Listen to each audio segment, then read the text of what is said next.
87%. Yeah, that's the percentage of all real estate agents that get in the business today that'll be gone in 2 years. Let me tell you something. Why is there so much turnover in real estate? Because it isn't easy. And because most people don't know exactly what they need to do to get to the next level. Now look, regardless of whether you're brand new to the industry or you're a team leader, you've got 40 people on your team and you just want to get to the next level. If you're doing 10 transactions a year, you want to get to 25. You're doing 500 transactions a year, you want to get to 1,000. You're at 1,000, you want to get to 10,000. Let me tell you something. You need the right coach. Why? Because Club Wealth is the only coaching company on the planet that will literally guarantee that you will double your income or make at least an extra $100,000 your first year coaching with us, or we will give you 100% of your investment back. This is for people of all levels.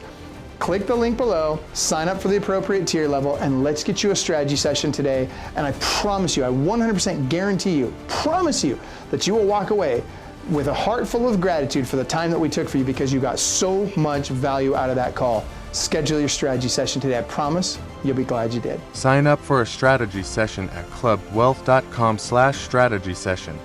The 4 lead sources this Canadian real estate agent uses to close 150 to 250 transactions a year and more. Guys, I'm telling you right now, you're going to love this conversation with my good friend and fellow Club Wealth coach, Jason O'Keefe from Canada. And listen, just because he's from Canada doesn't mean that his information, advice, or expertise is discounted by 35%. It just means that he plays with monopoly money.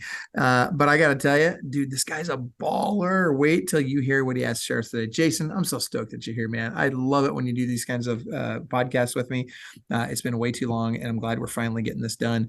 But talk to us. So real estate's different in Canada, right? I mean, your market's different than everybody else's, right? No, not really. Like, we've had this conversation many times. Thanks again, Michael, for having me on. And yes, our money is like Monopoly because it's different color for every different thing. So it is kind of that way, right? But it's also dropping in value like ours is. Well, when yours drops, ours seems to go with you. So we're stuck with you that way. So, right. But, winter's coming. We'll survive. Yeah. Right. Real estate as a whole is a little different on how we deal with closings, and we don't have escrow, and we don't get as many short sales as you and all that other stuff. There is some differences, right?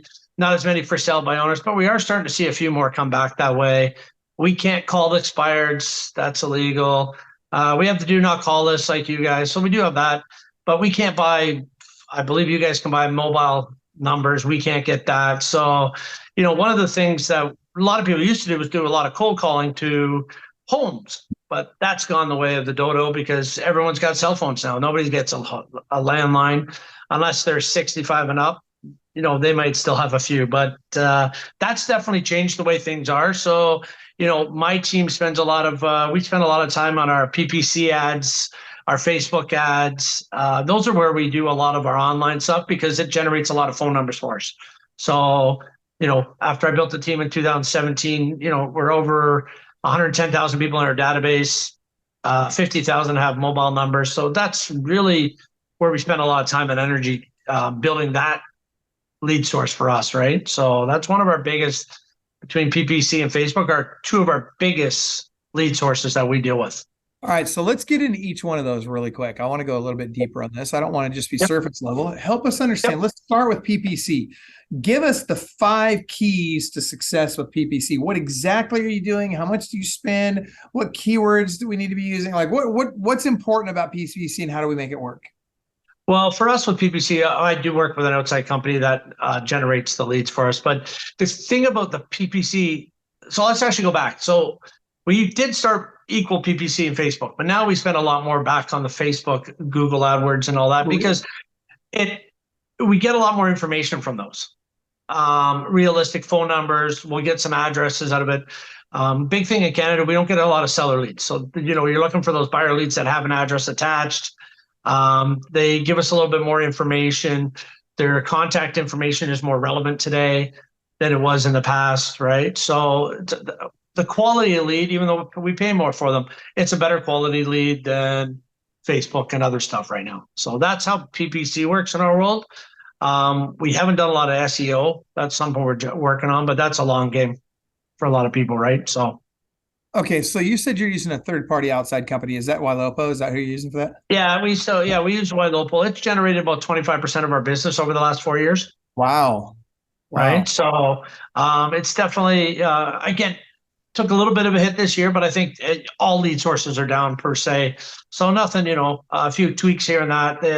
They're constantly revamping their game, and when we started, we were probably more Facebook-ish with them, with how their stuff worked, right? So over time, we just realized our Facebook leads were going down, so we kind of cut that back, and we really focused in the last 2 years more on the PPC side of with Ylopo. Okay, so then, but you said it was pay-per-click, Facebook, and then, but if Ylopo is making up only 25% of your business, where's the other 75% coming from? So we've actually now just added. We do a lot of put a lot of our leads on L2L, leads to listings. That's where we're generating a lot of Facebook leads from, and that source has been pretty good so far. And we do a little bit with Ylopo with the Facebook, right? So we're looking at outside companies, right? We've looked at other lead sources in the past. It's just those are the two main ones, and then of course open houses. That's one of the biggest things right now. You got ready, set buyers walking into the doors, right? Like you need to be doing. COVID killed them for a while, and then everybody went online, and our online was huge. But now that's come down the online, and we're getting way more people now back into open houses. So that's one of the biggest generation of new buyers, new leads. And then we're still very heavily on our sphere. So that's doing client events, monthly marketing, doing first-time home buyer stuff, any of that stuff, right? Okay, so let's back up. I want to take this a step at a time. Okay, so first of all, you're doing client events. How often are you doing those, and what do you do? We're getting back to 4 a year. Okay, all right. And what's your next one? Do you know your next one coming up? Yeah, family day photos, December 17th at the office. Perfect.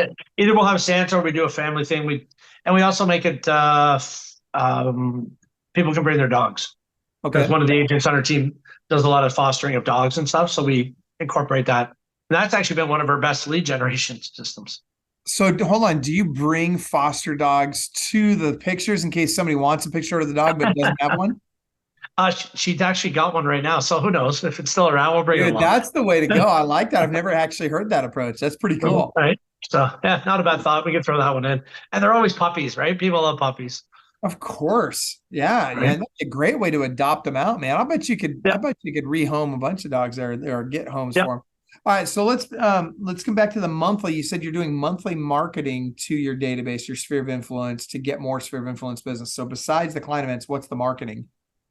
Just updating people on stats, stuff like that. But also the biggest thing is inviting them always out to the events. Like, that it's talking to your database 4 times a year on the phone, inviting them to events. That's the biggest way you're going to get them. And then setting them up on, we don't have HomeBot in Canada. So, hopefully we'll come up with a system where we can update people regularly. That's something that's ongoing.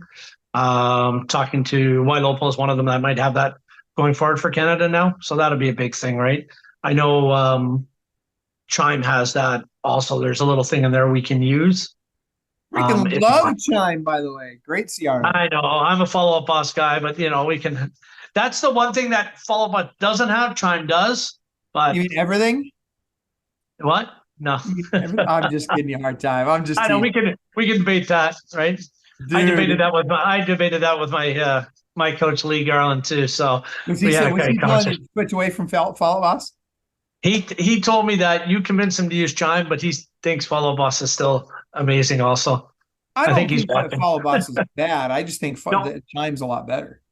You know what? And I'm not saying it isn't, but based on my relationship with Ylopo, Follow Boss is the way to go for me. Oh, that's right, because you're pretty. Yeah, that's right. Ylopo is really tied to Follow Boss. You're right about that. Yes. 100%. Okay, so by the way, Nevin Hollett's watching. Kim Butler, good to see you both. And hello, Nevin. Hello, Nevin says hi. By the way, Kim says some of us are doing monthly mailers. Are you doing any monthly mailers, Jay? That's Kim. She's on my team, so she's definitely doing that out to the agent, to her database. You know what? I kind of got away from that. That's something that we may have to look at doing a little bit more, right? So, yeah, I'd love to know what specifically she's mailing out or what specifically other members of your team are mailing out. Do you know if anything off the top of your head? She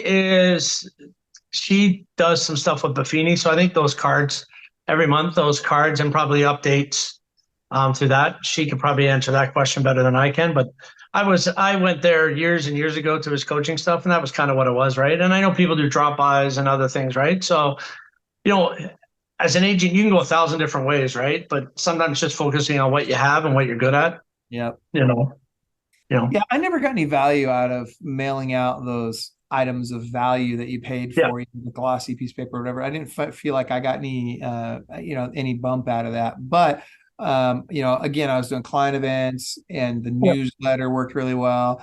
And then Kim just posted out that she's doing handwritten personal notes, and those I've always had really good success with. I would agree with those. I think you should, especially new people, when you talk to them on the phone on that, sending a card saying thanks for taking the time to speak to me the first time, I think, and putting your business card, I think those are great things to do. Yeah. Right. All agents should do that. Yeah, right. I agree. And we've got a system for that. We always recommend, 3 to 5 lines, blue ink, broad tip pen, unique close, date, time, location that you wrote the note in the upper right hand, upper right hand corner. So, all right. That said, Jason, so at 150 to 250 transactions a year, what would you say are the keys to getting there? Like, what's it really take to get to that production level? Systems, great people around you. You know what, as much as I do, you got to be organized and have great people in your organization to get there, right? So our top times, I was doing probably about a third of the business about 20% of the business. I've stepped back a bit. I've got some great agents that are in here every day making phone calls. That's also now one of their biggest things is they're just driving through our pond. We got 50,000 leads there. They're in there making calls. Their goal is 25 conversations a day. And the rock stars on this team are getting there, right? How many appointments? It's a struggle for new agents. Pardon? How many appointments are they setting a day? Their goal is one a day up here. That seems to be something that's achievable. It's not to say you can't get to 2, but I think one appointment a day is their goals, right? So if they can get that, they'll do well. We don't have as much movement up here or the population base you guys do. So it's a little bit more of a, you're recycling through the same people. Right. Well, and to Leslie's point, Leslie Monroe mentions follow up, right? I mean, it's all about follow up and really building those relationships on trust, right? We talk about that a lot at our events. It's making sure that you're truly building a relationship on trust with these guys. By the way, I want to jump back. Nevin had asked about, hey, should I be considering Chime? What are the best features? Because I can get Chime for cheap with EXP. I would suggest you can actually get the full version of Chime, and you can get it with Black Hat technology in the United States, not necessarily available in Canada yet, but with Black Hat. Yeah, and that's what I would recommend, Nevin, is go to, I think it's clubwealth.com/Black Hat. I think if you just go there, you can find out more about it. But yeah, it'd be less expensive than you can get it anywhere else. And it comes with the AI and all that stuff built in. Anyway. Yeah, he's in the eastern part of North America and Newfoundland, so Canada. So he's in Canada? Oh, he's in Canada. He's in the farthest place of Canada. Yeah, right? You're screwed, Nevin. Sorry. Next stop's Ireland for him. Oh my gosh. All right. So Jason, let's back up though. I want to talk more about the whole team building process and about, what it really takes to get to that level. I mean, obviously we talk about follow-up and how important that is, and you got to have the leads first so you have somebody to follow up with. But talk to me about the actual team building process. There's a lot of people in Canada and not just Canada, but the US as well, but I think more so in Canada right now, where they're a little apprehensive about starting a team or joining a team. Why don't you give us your take on teams as a whole, and then maybe a little bit more on, what it takes to start and build one? I truly believe the way the business is going, with all the different technologies, all the different stuff coming down the pipeline, I really believe teams are going to definitely be the bigger spots, to allow everyone to work together with all the technology. Not to say an individual agent can't do it. It can be expensive. I've always been part of a team, or what I call a co-op, where we all pool our money to have certain things, where there was admin, some other stuff. So, I always looked at it was always the same for me. It's always helpful. The first part, if I was starting a team again, a great admin. A great admin is the first and foremost thing. After that, I would start to add some buyer agents or some agents to your team, and get that down and go slow by slow. Like, I started the team with another guy. We joined forces. He left. He's actually come back to the team, left. Now he's back to the brokerage. So we've always had that relationship, but having an admin was great. One of my first hires is Leslie. She's on here right now. She joined our team probably 2016, I think now. So that was one of the great things, is having great people around her, and having people like Leslie join was awesome. And then we kind of built up from there, and some of the best agents on our team have amazing culture. We all have the same goal in mind. They're great people to come to work with. They keep you accountable as a leader. They push you to try different things, do different things. So those are the things I would start small. I wouldn't just all of a sudden throw 20 people together and just start going. I think that can be messy. Find the right people.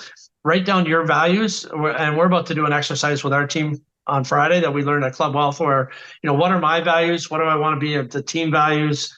What does the team want from the values? And where do we want to go? Is kind of what where you want to get to, right? And I've made mistakes. I've had people join the team where they shouldn't have joined the team. I've had people say they want to join the team and don't do what they say they're going to do. We do take on dual agents, and a lot of the people that, whether it was Leslie that's on this or Kim, they were all dual agents at some point, right? And I'm okay with that. And I think in the environment today, I think you have to be okay with that if you want to grow your team larger. But have a spot for everybody. Okay, and I like where you're going with that, because I think a lot of team leaders feel like, okay, it's either, and I'm not, by the way, I'm not even saying there's a right or a wrong way with this, but I'll say this. A lot of team leaders feel like, look, you're either on the team or you're not on the team. You're either going to crush it or we don't have time for you. And then there's team leaders like you, Jason, where they're saying, I'm okay with some, dual career agents on the team. And I'm okay with people that aren't necessarily going to be, just crushing it as members of the team necessarily, but they're also going to be doing some other stuff. And maybe they segment off, kind of the things that they provide those team members versus the things they provide the team members that are maybe a little bit more focused on their career and focused on, really achieving a high level of success. And then there's, of course, the casual real estate agents and so forth. So I guess what I want to ask is, how do you balance that culture? How do you have the Eagles on your team and still have some casual agents on your team that maybe aren't going to produce at that level? And how do you keep them both happy? We start with, if you want to join the team and you want to start part-time in that, you don't get new leads, or better quality leads. You start with our pond. You start making calls in there. You start adding people to the database from your sphere. You start doing that stuff. That's how you kind of get going. It kind of gets your feet wet. You see what it's all about. We've had some people join and then within a week they're gone because they can't even do that. And, a little bit of time and money with them, but how do you know who they are until you get them?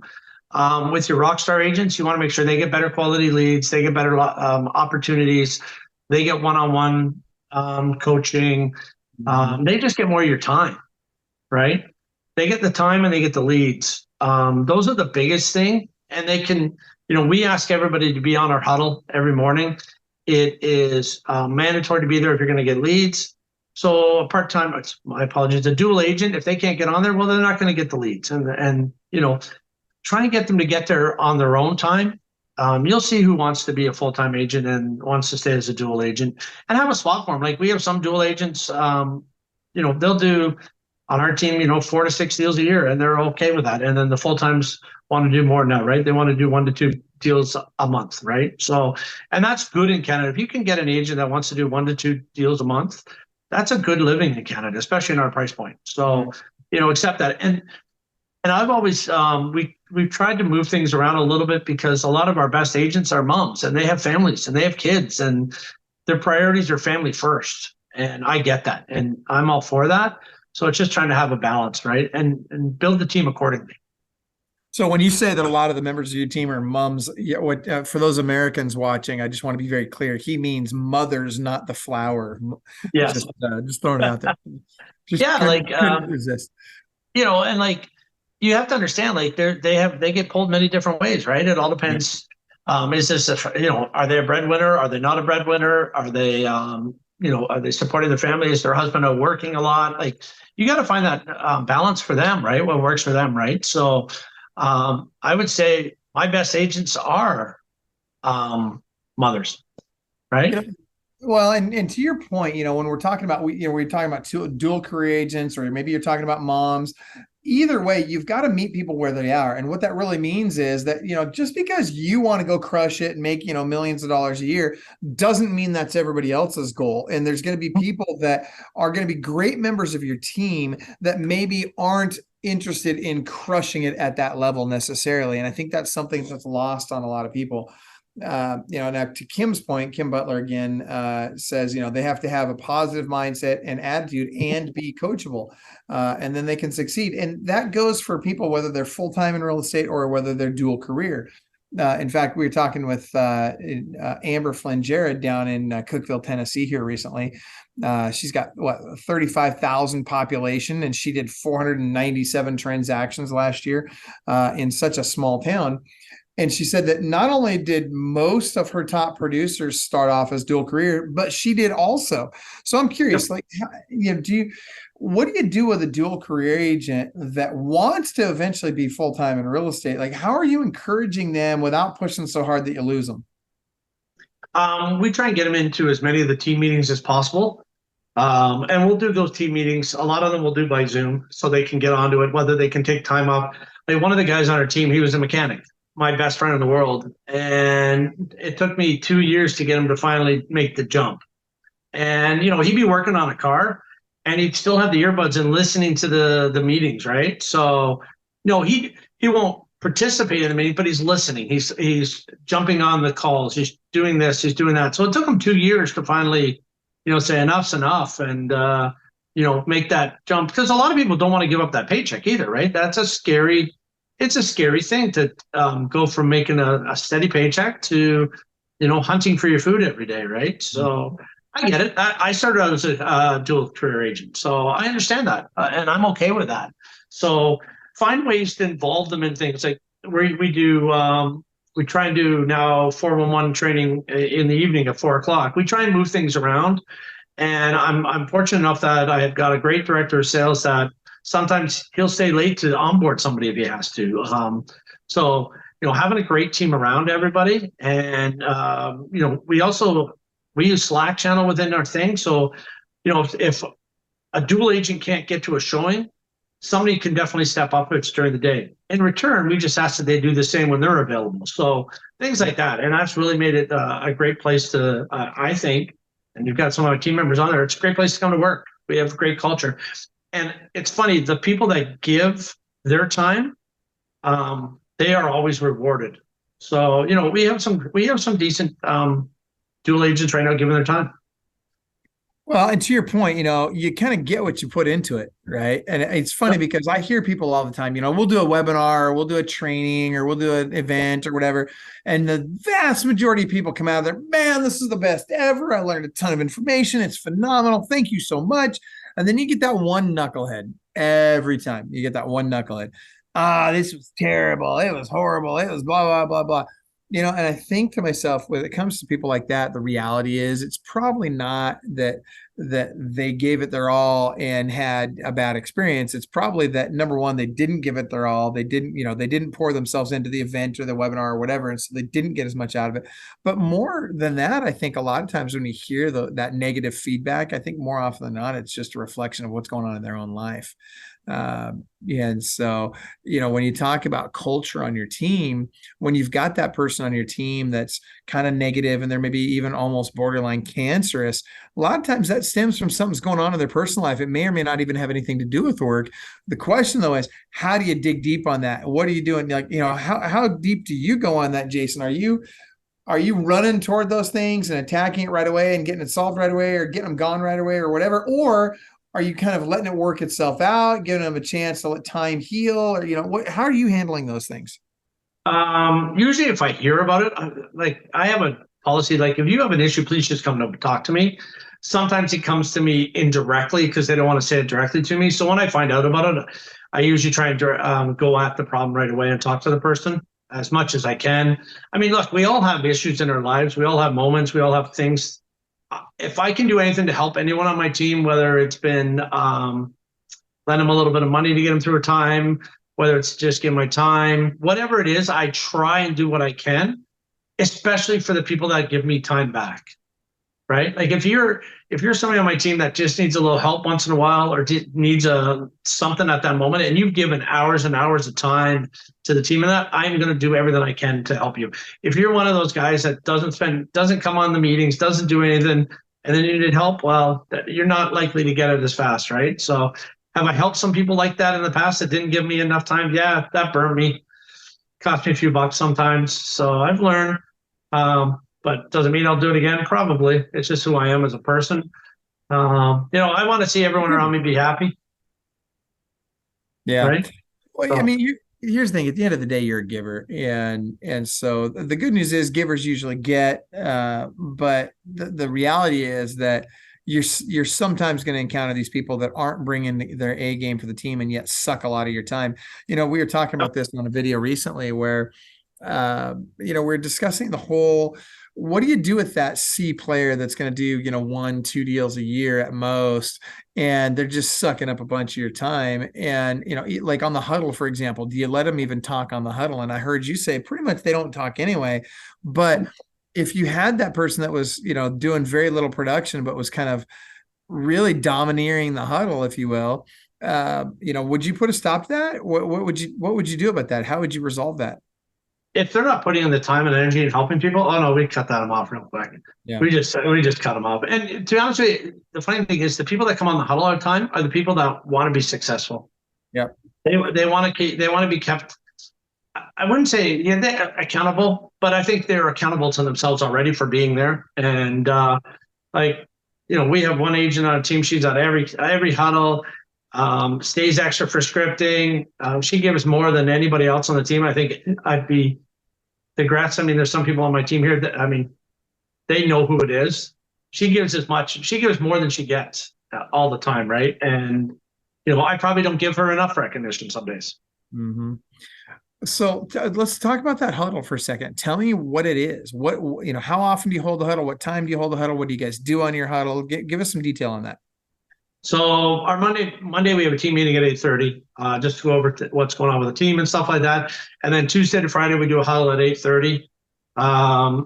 Mel on my team runs that huddle. She does a better job than I do. And if not, Kevin or Leslie will step in. So basically what happens is they want to know their numbers every day. What did you hit yesterday and what's your goal today? Again, our goal is to try and get to 25. Does it happen every day? No. And then we'll ask also questions about, how did you get that appointment? Then we'll also ask, is there anything you're not doing or you need help with? And then a lot of times, like today, we rolled into some scripting. So, sometimes the huddle lasts 15 minutes. Sometimes it'll last no more than a half an hour. And, we scripted out a question today about, we don't see a lot of this where people are getting paid by the selling agent or the listing because they may not have enough money to cover the loan and our commission. So how do you deal with that? So we just scripted out how you can prepare it with your the buyer to understand that they may have to pay you directly at closing. So again, something that doesn't happen a lot here, but that's something I think is going to happen more and more as we see more foreclosures and stuff like that in Canada. Well, and not only that, but boy, you're sure seeing a lot of that, in America right now, when it comes to, who's paying the commissions and how much and all this stuff. I mean, geez, we got all these lawsuits going on right now. I'm sensing that you guys are fairly insulated from that for the time being, but what are you thinking long term? Well, we have new forms and laws coming out in December 1st to deal with a lot of it. Okay. You know what? I'd love to tell you about it. I haven't got into it enough. But basically, it's going to be explaining more about how customer service and clients work and who pays who and how that all gets dealt with. So we have some mandatory training next week. I'm going to be on it. We played a bit for our team, but until it came up closer, there's also new forms that I guess just got released. We can't use them until December 1st. So next week we're getting into that. We'll set up some times for the agents to understand it. So between myself and a few of us, we'll go through it all and figure it out. Yeah. Again, it's a big change. And I think, I'm not sure if it started because of what's happening in the US, but it's definitely keeping us ahead of you guys. It's mandatory to have buyer rep agreements up in Canada for years. Like we can't get paid unless we have one, right? So the new thing is just going to be how we're explaining it more. And we may have to change our menu-based system to say, this is what we get paid for our marketing side of listing your house. And then you guys can decide what that looks like on that side, right? So Yeah, we'll get into the different laws. We don't want to have that issue coming north. You guys can keep that one. All right, so let's talk about, you just touched on something else I think is a great topic. Talk to us about menu-driven selling. How do you do it? What do you, what, like, who do you use it with? What's in it? All that good stuff. So we basically have three listing menus. We have our basic, our standard, and our premium. And in each one, we have different things that we do for that the seller. Could be like, if we're just throwing it on our MLS system and taking some videos, it's this price. Now, if you want some soft staging, some drones, you want to put it on our different marketing and all that, it's this one is our standard. And then if we go to premium, we may hire a handyman, or we may do some work on your house, or give you some of that value. We may pay for some of your moving costs. So again, it's all dependent on which one, where everybody wants to set. We deal with a lot of these listing companies that list for basically nothing and all that, right? So we have to adapt ourselves. Again, it's like anything, you get what you pay for, right? And a lot of people want to, they don't necessarily need the premium either, but they want more than that standard. So, more than that basic. So a lot of people go to more of that standard package, and it's filled with great stuff, right? So it definitely gives people value. But essentially what you're doing is you're giving them options instead of dictating, hey, this is what we charge. This is how it has to be. Yep. You're saying, hey, look, there's all these different options out here. You can choose either one of the, any one of these three that you want. Yep. Anyone is fine, right? Yeah, I think that may come to fruition with the buyer side, right? You may have different, menus driven this way. Do you want this level of service, this level of service? I can do that. I can just send you listings and you pay me this. Send me listings and I'm going to do this and this for you. Or, hey, I'm going to go door knock for you. I'm going to do this for you. I'm going to do this for you. I'm going to cold call for you. But that's going to cost you this, right? So, who knows what that looks like? I think you guys in the U.S. are in for some interesting changes to the rules. And we'll watch those. You guys can, like I said, keep it all you want. Yeah, it's definitely a mess. It's going to be interesting to see. And they're going after big teams now. I saw that. Some of the bigger teams in Texas, I saw. Yeah. Yeah. I saw they were going after, I think Lance Logan was named on that. Tim I heard that. Yeah. That'll change. It'll be interesting. I think Inman's next week. I think that's going to be an interesting conversation down there for you guys. So dude, I'll be watching. I'll be watching. Right. What a circus. I agree. By the way, Kim says, it empowers the client to make a choice of what makes the most sense for them. Yeah, thank you for that, Kim. I agree. Okay, so let me ask you this. So you've got, for example, on the call here, you've got several of your team members. Yep. What are the key components in your mind of really fostering great culture on your team? I think as a team leader, you have to have an ear to listen to everybody of what they want. You've got different personalities. We just made them all do it. We're doing a team building event. Team business planning on Friday. I made them all take a disc. I think, and we're going to go over what everyone's disc is in that. I think people need to understand what the difference is of who you're dealing with. I'm a 99D, 99I type of guy. I got about 3 on the C factor. So, it's been interesting to look at everyone's discs that's put them in so far to see who they are. I'm pretty good on some of them. Some of them shocked me. So it gives you a better idea of who on your team is who and how do you deal with them. Because the bigger your team, the more issues you will have because you've got some pretty big personalities and it's finding a nice match.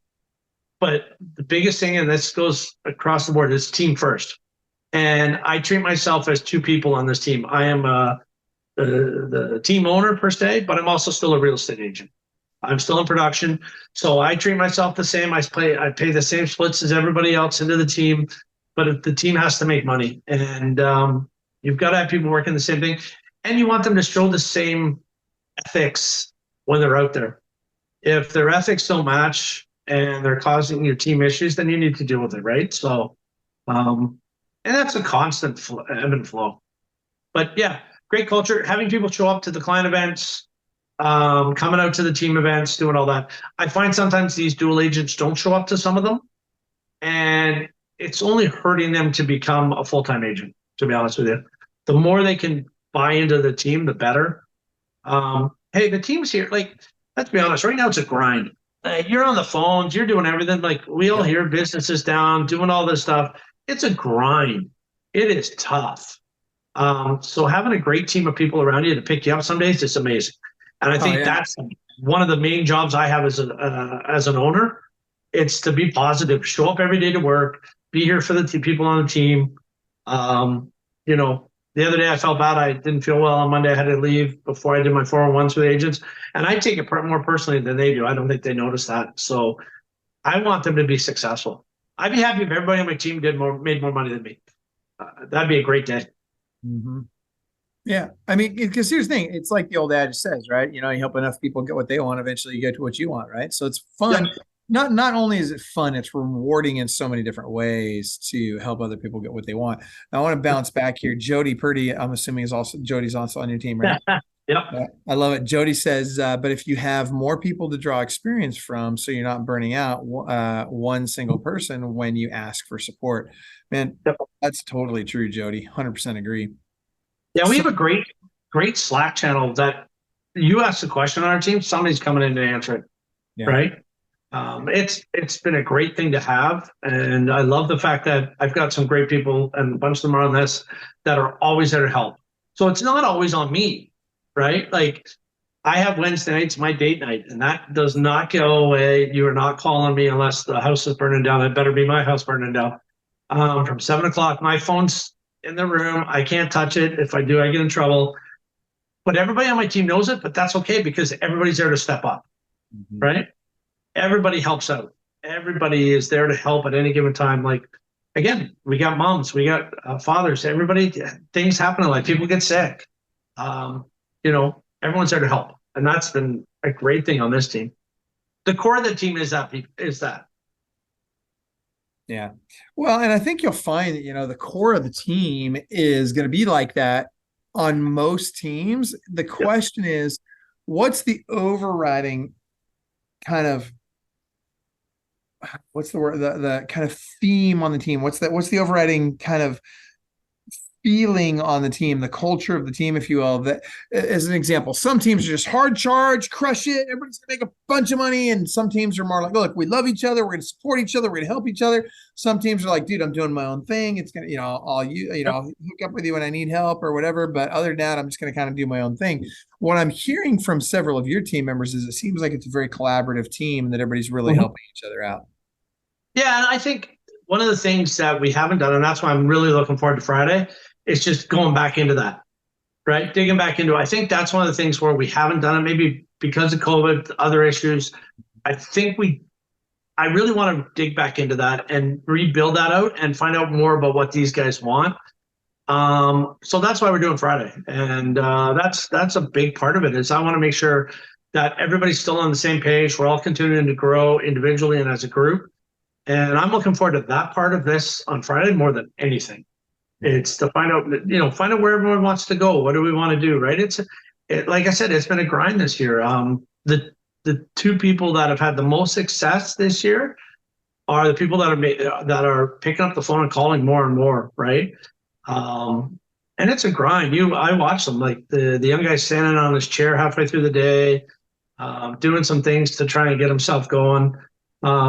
You know, for him, I think the biggest thing is, you know, trying to become more of that team atmosphere. And he's doing the little things, learning that is finding out that the team has got more value than an individual. But, you know, it's the grind. And he's in here every day, 3, 4. And the other lady did a great job in the spring. She was doing it. Like, she was grinding, right? So they're both doubled their business from last year, but both were working hard. And it's not that the other agents aren't. Some of the stuff is, some of the people on my team have worked really hard, but just can't get those things the nuts to fall. But I keep telling them, like, keep persevering through it. You will have a great 2024. And I'm in the same boat. I'm in the same thing. I haven't had as good a year as I did. And the last few months I've been grinding more, and it's a grind. But here's the key. How has it made a difference, or has it made a difference? I think we see what happens when, you know, the young guys, the two people that are grinding right now are being a little bit more successful, and instead of being like, oh, that's not right, that's not fair, they're getting more business, everybody sees, hey, we need to do it too. And I see it and I see them, and yeah, he's making me grind. Like, and that's what it's supposed to be. We're both all supposed to be there to see. It's not a competition in that sense, but it is in your own ability. If you want it to be, it's to see that if you do put in the hard work, it will come. Just sometimes it takes longer for some others than to get there, right? Like I would say right now, I think people that have in our market, people that have relied on their sphere for all these years, that's the group that's sitting tight. Yep. My group is in the 50s. Their kids are just moving out. They don't want to downsize. That's my area. So it's affected me because I've always sat on that knowing, hey, I can do 30, 40 deals a year off that. Well, they're not moving right now. Where the young people are, they're in there making phone calls. They don't have that sphere. They got to do it the other way. I think that's made a difference right now is us that have spheres. Business isn't as good. So the people that are in there calling every day, they're getting those people don't want to buy and sell, right? So, and I see that just not from our team. I've seen it from other teams in the area. There's people struggling that have had great businesses with Sphere, and they're having trouble this year. Yeah. No, I'm hearing that a lot too, where people they've been so reliant on their sphere, and unfortunately their sphere is just not kicking off the enough business to keep them fed the way they're used to right now. Well, look at your son. Look at your son. He pounds the phones every day, and he's one of the top agents in the U.S., right? So, but he doesn't have a sphere. No. You're 21 years old. Nobody 21 is buying a house. Yeah, that's right. Yeah. So you got no choice. And that's where, as I'm hearing this, by the way, for those of you that are watching live right now, I'd like to know how many appointments have you set this week so far by making phone calls? I just type it into the chat. How many of you how many appointments have you set this week by making phone calls? Just throw a number in the chat. I'm just curious, or in the comments in the Facebook feed. But Jason, to your point, I really feel like this next 12 months, and really even just the next 6 to 12 months, this winter is going to be brutal for a lot of people. But I think that those that are working hard are going to come out of the other side of this in really, really good shape. And in particular, it's going to be because there's going to be a lot of agents that just plain go away. And so when that transactional volume does come back, and it will, when that transactional volume does come back, who's going to be the ones that are going to handle it? It's going to be the people that have been nurturing that pipeline over a long period of time while everybody else was sitting by the wayside. And look at this. I got one person in the chat being honest with me about how many appointments they set so far this week. And that was Leslie. Said, I have not made any appointments this week. Well, Leslie, thank you for sharing that. I appreciate you being honest and stepping up. You know what? When she came back from Anaheim on your event, she hit the phones and she took off this year, right? So she wanted that, but she loves the golf. She'll say she doesn't golf as much, but she'll get back at it. She's good. She'll get at it. She works hard. So Leslie, for you, Leslie, and for others watching right now, can I just tell you that you guys, you're just a couple of phone calls away from another transaction closing. It's really not that hard, right? It's just a few phone calls. You just got to get in there and you just got to make it happen. And I'm not saying that it's all about phone calls. There's lots and lots of other great lead generation sources out there, ways you can make money. But at the end of the day, you got to get voice to voice and eventually face to face with as many people as you can, as fast as you can. That's the key. And if you can do that, well, guess what will happen? You'll have success. Look at that. Jody's like, I got 3. Kim's like, I got 2. Right on. That's awesome. You know what? Because if you consistently do that, you'll consistently have success. All right, now let's do this. Jason, I want to change topics for just a second. You have, well, let's back up. Jason, I want to know because you're this uber successful guy. Do you ever encounter challenges in your personal life that impact you at work? Because you can't. I'm going to play devil's advocate here. Maybe that's the wrong phrase for it, but I'm putting that myself in the minds and the shoes of a lot of agents out there that look at you and see this great success that you're having. They think, oh, well, he's got it easy. He must have the perfect home life, or he must have a parent that was in the business, or somehow something he's done. He's got it easier than I do. I would say, so I've always worked for myself since I was 20. lost everything when I was 30. I was worth over $1 million when I was 29. And then 35, when our family business went down, I was bankrupt at 35. I built it back up, got divorced. That went back down. So don't think it's easy. It's just I refuse to go to the mat. And this last 2 years has been a real struggle for me personally when it comes to financially pulling back from the team leads. Like when you're doing 50 in the first or 30 deals in the first 4 months, and then you take your foot off the gas, but your lifestyle is there. It's been a struggle. And then, being in a relationship with someone that is used to a 9 to 5 life, it's a struggle them having to understand things, right? And it's just, whether having a coach, working for you guys now over 2 years, having a life coach that my fiance and I speak to every 6 weeks to teach us how to communicate more and better. Look, no matter what you do in life, there's always moments where you just have tough times. And I would say the last 2 years have been tough. And Michael and I have talked about this on a personal side, issues with kids, talked about that, right? Michael tried to help me out with that one. That lasted about 2 hours, right? And I appreciate that time. He's in Newfoundland, Evan. You can go and grab a hold of him for me. But it's not easy some days. It's not easy getting up and putting your shoes on. I don't care who you are. You went through it with your real estate agent to nothing and now coaching company. I mean, we all go through struggles and everybody's going through it and probably a lot more now. And I think reach out to somebody in your world that can help you through it. Talk to somebody that's been there. That's why, I've gotten great value out of having that. And you know what? I've had great value of having everybody on my team. Like I've got some amazing people around me, whether it's at home, whether it's here. They help you through all of these things because everybody struggles. So the only way you get up on this world is you just get up every day. My fiance gave me a book to read, and the book is called I forget the name of it, but basically it's Make Your Bed Every Day. You will accomplish one thing if you just make your bed every day. And I'm like, I don't want to read that. I hate making my bed, but I have to at home. Let's be honest. But it's been a great thing every day. Then at least you accomplish one thing, and from there it just keeps going and going. And you're not going to change if your business is struggling now. It may not get better tomorrow, but if you just pick up the phone and make one call, I once changed jobs, changed brokerages, and I was sitting there and I'm like, well, I'm going to start making cold calls. So I need to buy a headset. I need to buy this, somebody that. And the broker owner walked by me and I had a phone on the desk, those things we used to have on the desk. And he picked it up and he goes, here, that's all you need to start. And it's right. You're just one thing. You just accomplish one thing. It's like even for people that smoke or drink, if you want to cut back, it's just one day at a time. And anybody that just starts that way, you'll get there, right? Everybody's got moments in their lives. We can all sit here and talk about everything we did, whatever, all these bad things have happened to us and all these other things. But what did somebody say the other day? Remember the good things that happened in your life. Remember what you did that made you feel good, and go and do that again. Yep. If you got a lead from doing an open house and you got a great buyer from doing go do another open house. Like I started my business, the guy I work for, who's one of the biggest agents in town here, his training for me was get good at open houses. Mm-hmm. Remember, there was no internet leads, there wasn't all that. People still have pagers.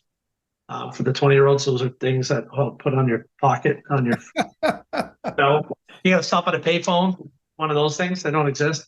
But he said, just get good at open houses. And I would do 2 to 4 a day. And I wasn't from the city. I was lucky enough my kids played hockey. I got involved in the community, got involved with coaching, got to meet people. A lot of people on my team have now joined community groups. And we didn't even talk about that as a lead source. Like they're getting, some of them are involved in the Lions Club up here, different community groups, women's networking groups. And they're just giving their time, sports, whatever. Get involved in church. Get involved in all those groups. Those are great things. And it's not that you're going to ask for business, but people will get to know you. Yep. And when I was with that other guy, we were in a lot of the same groups. It took 3 to 5 years for people to recognize me as a real estate agent full time. Right. And then they start asking. So there's lots of ways you can do it. It's just get up, put your shoes on, get to work, make one call today. The next day, make 2 calls. You know what I mean? It doesn't have to be, hey, I'm going to run in, I'm going to call 100 people today.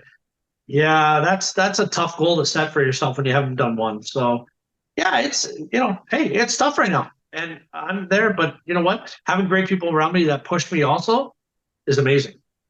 Well, and one of the things that I love that you're using as a lead source that we haven't really gone deep on, but that I really do love is open houses. Yeah, Oh, and it's 100%. really hot in the US right now. It's hot in Canada right now. Open houses are crushing it right now. And I think a lot of the reason why is because so few people are doing them. Yep. And it's tactile, right? You get to touch it, feel it, go in there, smell it, look at it, experience it. And I think that's very, very helpful. All right. I Go think ahead. it's good also for if you're not a cold caller. Like I hate picking up the phone, calling people. I Yeah. hate it. I know there's people that love it. Your kid can do it. I can't do it. But if I'm at an open house, I can talk all night long. So Yeah. I used to do 4 weekend. Like it's ready, That's set, fantastic. right? Like why are you not doing it? And people do it during the week. Why not? Right? Be strategic. If it's near a school you're listening, why aren't you doing when parents are coming to pick up their kids? Like be strategic. I think though, to your point, I think there's no excuse for failure in this business. If you're willing to do the work, the money will follow. You just have to go out and do the freaking work. And that means, why wouldn't you hold 4 open houses a weekend? Why wouldn't you hold Twilight open houses all throughout the week? Of course you should, but why wouldn't you? And the answer comes down to it just doesn't matter enough to you. It's not a high enough priority to you. If you're not willing to do that, then you must not want to be in this business very bad long term. All right, now, Yep. Jason, I want to flip the script a little bit. So I told you I'd give you a chance to ask me 3 questions, anything you want. So go for it. What do you have for me? So one of the biggest things you're seeing coming involved, like you just mentioned Black Cat earlier, Yeah. how do you think AI is going to change real estate when it comes to the agent side of things? Well, okay. So I think let's back up a step. So let's look at McDonald's, right? So in Seattle, and it started in Seattle, which is where I'm from. In Seattle, McDonald's, when the minimum wage went to $15 an hour, McDonald's basically said, pound sand, it's cheaper for us just to put kiosks in all the McDonald's, which they did. And they eliminated a ton of employees in the process, saving themselves millions and millions and millions of dollars in payroll and streamlining the process. Well, guess what? Amazon did the same thing with their Amazon Go product, right? Now you can go into these little convenience stores. It's like a mini grocery store, right? But there's nobody working there. It's just you walk in, you put your hand over the little palm reader, it opens the gate, you go in, you grab whatever you want and you leave. You don't even have to, swipe anything, scan anything. You don't have to do any of that stuff. You just grab what you want, walk out. No, if you forgot something, walk back in. It already knows what you're walking in with, knows what you're walking out with. It's all RFID. I'm telling you, game over. I mean, this system that they have created is changing everything. Well, now let's apply this to real estate. As we look at automation and as we look at artificial intelligence in particular, how is that going to change real estate? Well, first of all, it's going to, I think, eliminate the low-level ISAs. And I'm talking about voice-to-voice AI here, right? I'm talking about where you get a phone call from a machine and you can't tell it's a machine. You think you're talking to a real person. Guys, we are this close. In fact, I can tell you right now, because we've got AI in Club Wealth that we call Perfect ISA. And I can tell you that I've listened to phone calls where people had no idea they were talking to a computer. They couldn't even, right? And so what does that mean for the low-level ISA? Well, their days are numbered. And I don't know how many days that means they got left, but I would guess, it's less than 2 years, probably less than a year. And then what does that mean for real estate agents? I don't know, but I can tell you that I think that it's going to have an impact. And I think that real estate agents are either going to have to adopt the technology or they're going to run over by it. And I think it means there's going to be a lot of legislation that comes down with how we can utilize that technology. I don't think the government's figured it out yet, either in Canada or the US. And so, I think there's a lot of unknown territory there. This is the new frontier, man. This is the Wild West. So. Yeah, I mean, I've got some ISAs overseas. I've already starting to transition them to do other things for us, like to have other skills involved. And how are they? I think in the beginning they'll be doing a lot of the follow-ups, not the initial calls. I have a 50,000 person database right now. That we have numbers, like they're just gonna that AI is just gonna go right through them in the next few months. It won't even take a few months. The AI could go through that in 2 days. 100%, right? I think they said something like 2,000 calls a day one AI can make. Like it's insane the amount of calls they can make. So I think for agents, this is where I think my personal thing is this is where teams are going to overrun single agents because we're going to be able to spend a lot of money on all these leads, and the average agent isn't going to have that, or they're not going to have the funds for it, right? So I think everybody, if that's where I think working together, everybody pooling their money together is going to help. Having a good CRM, having good systems in there, all of that's going to make a difference in the beginning. And who knows what it's going to look like. Like, I watched that thing, who was it? Is it Joaquin Phoenix? Where he fell in love with his girlfriend or something who was AI? Yeah. I think that's coming faster than people believe. Yeah. Right? Like, going through your emails and saying, hey, find the 15 people I missed calling, and it's just going to come through. And by the way, it'll call it for you. Like, it's going to change the way you invite people to your client events. So I personally think from an agent side of things, open houses are going to be huge still. Being in front face-to-face and getting to know your clients on a one-on-one level. AI is a great introduction right now, but you still got to get to know these people. I think that's how it's going to change in the beginning. Yeah, but I think you're right. No matter how you look at it, it's going to change, and it's going to be a big change, and it's going to be a series of big changes over the next, I'm going to say for sure within the next decade, but I'm saying even the next 2 to 5 years, I think we're going to see such dramatic change in this industry that people are going to have to learn to adapt. Now, the good news is those that learn to adapt, and especially those that are on teams that learn to adapt, I think they're going to have a real leg up over everybody else. So. Yeah, I could see some teams joining other teams, everybody joining together to make it work, right? Finding that level that works, right? Oh, you'll see some consolidation for sure. 100%, right? Yeah. So, I think that's how I feel, but yeah. All right, question number 2. Well, I was staking it on AI. Okay, what do you think the level of somebody that takes coaching from somebody to an agent that doesn't? What is the difference in you've seen it more than anybody? What's the difference? Well, I can tell you the actual statistics. There's data behind this actually. And the National Association of Realtors here in the United States did a survey. They do a survey every year, and they poll agents, and they look at numbers and statistics all the time. And I'll tell you that what they found was that the average agent with a coach outproduces the average agent without a coach by 8 to 11x. Massive difference. 8 to 11x difference in productivity between those that have a coach and those that don't. So, well, we're seeing that in house, right? So people that put the time in to spend time with your team leaders or coaches are definitely doing better. Right. Well, and Jody nailed one of the reasons. I don't think it's the only reason, but I think Jody's got a real good handle on one of the reasons. And she says accountability is the huge difference. I do think that is a huge difference. In fact, I'm often quoted as saying, where progress is measured, progress improves. Where progress is measured and reported, the rate of improvement increases, which is actually a quote I stole from a guy named Thomas S. Monson, FYI. Brilliant guy. But the fact of the matter is it's true, right? You've got to track your progress. You've got to report your progress to someone who's going to hold you accountable to that progress. But coaching is so much more than that. That accountability role is really a role that your team leader provides, right? The coaching, though, Jason, let me back up. What do you think is important about coaching? What is it that you think coaching does that's so important that it's making that 8 to 11x difference? I think it twofold. I think like when I coach, I get as much back from my clients as I do from me giving. I think it's a great way to push ideas back and forth at different levels, right? So for me, coach tier 4, I coached tier 3. I've also coached a tier 2. She made me rethink about from a individual agent point of view.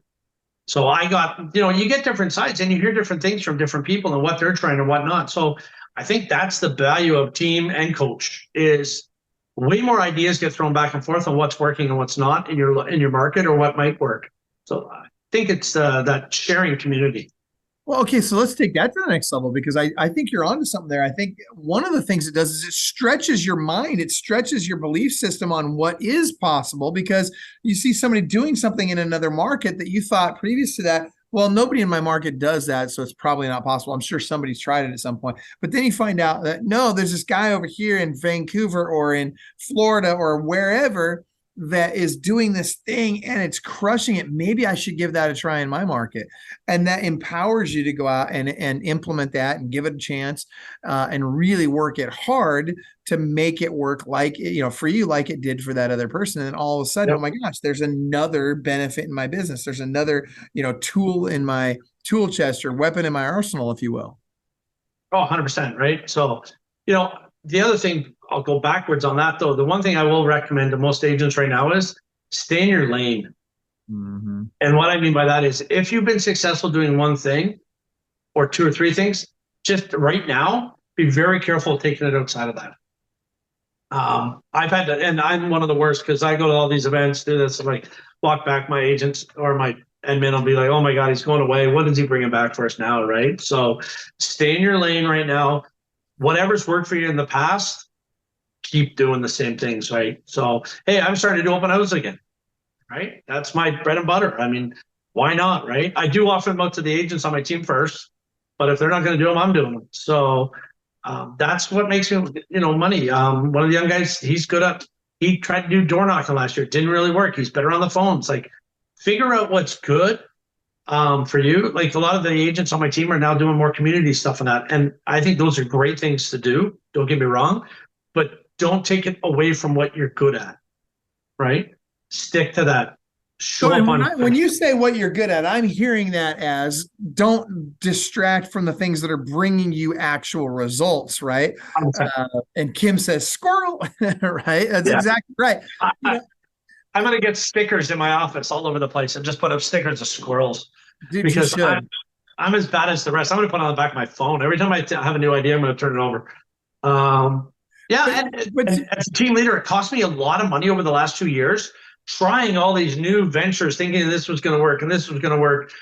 And I'm just down to here right now, right? I'm sticking to what's good. And that's what I'm loving hearing you say this because I've been freaking pounding the pulpit on this for who knows how long, right? I always tell people success is boring, right?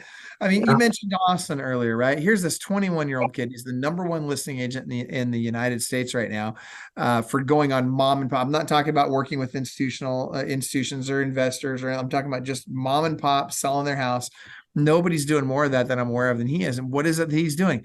Every single day, he's just consistent, right? And I look at Liz McDonald or Virginia Corbett, or I could go on and on and on and name all these powerful agents that are having the same kind of experience where they're doing the basics every single day. And Kim just said agents need to be, they need to get back to basics, but be careful about chasing new shiny objects. It's so true.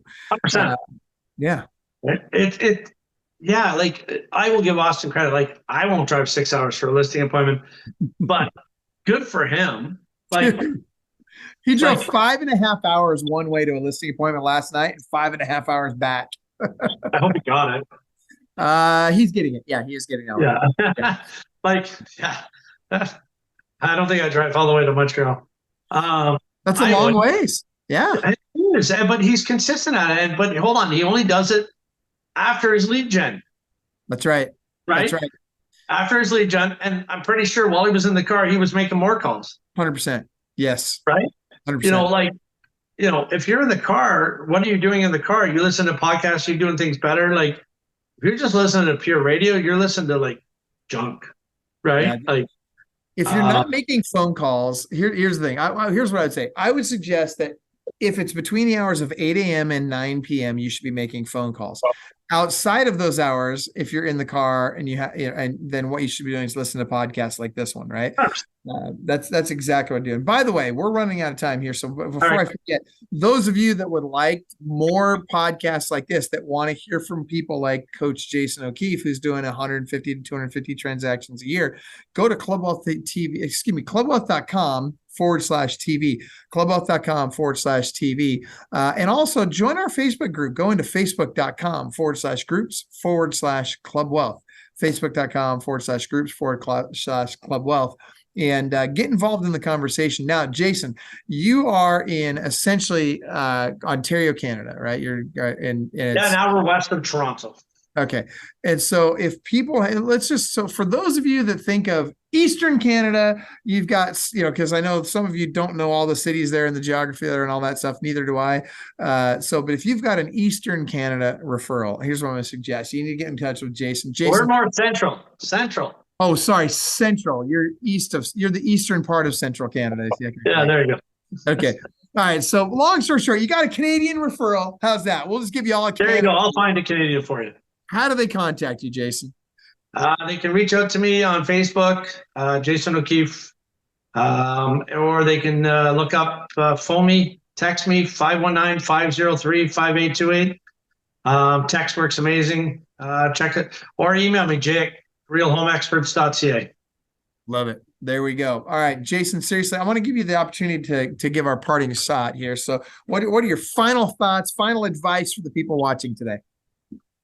Just be consistent day in, day out. Pick up the phone, start with one call, or pick up and do an open house this weekend. One thing at a time. And just because it doesn't work the first time, don't stop. I love it. That's great advice. Coach Jason O'Keefe, appreciate you, brother. Love you. Thank you for spending the time with us today. I know you're a busy man, and I really do appreciate it, seriously. And I know that the people watching do as well. So thank you so much. No problem. Now I got to run 5 minutes to list the house. So that's I love it. Good for you, man. Go get that listing. Everybody remember, you are world class. Take care, everybody. 87%. Yeah, that's the percentage of all real estate agents that get in the business today that'll be gone in 2 years. Let me tell you something. Why is there so much turnover in real estate? Because it isn't easy. And because most people don't know exactly what they need to do to get to the next level. Now look, regardless of whether you're brand new to the industry or you're a team leader, you've got 40 people on your team and you just want to get to the next level. If you're doing 10 transactions a year, you want to get to 25. You're doing 500 transactions a year, you want to get to 1,000. You're at 1,000, you want to get to 10,000. Let me tell you something. You need the right coach. Why? Because Club Wealth is the only coaching company on the planet that will literally guarantee that you will double your income or make at least an extra $100,000 your first year coaching with us, or we will give you 100% of your investment back. This is for people of all levels. Click the link below, sign up for the appropriate tier level, and let's get you a strategy session today. And I promise you, I 100% guarantee you, promise you, that you will walk away with a heart full of gratitude for the time that we took for you, because you got so much value out of that call. Schedule your strategy session today. I promise you'll be glad you did. Sign up for a strategy session at clubwealth.com/strategy session.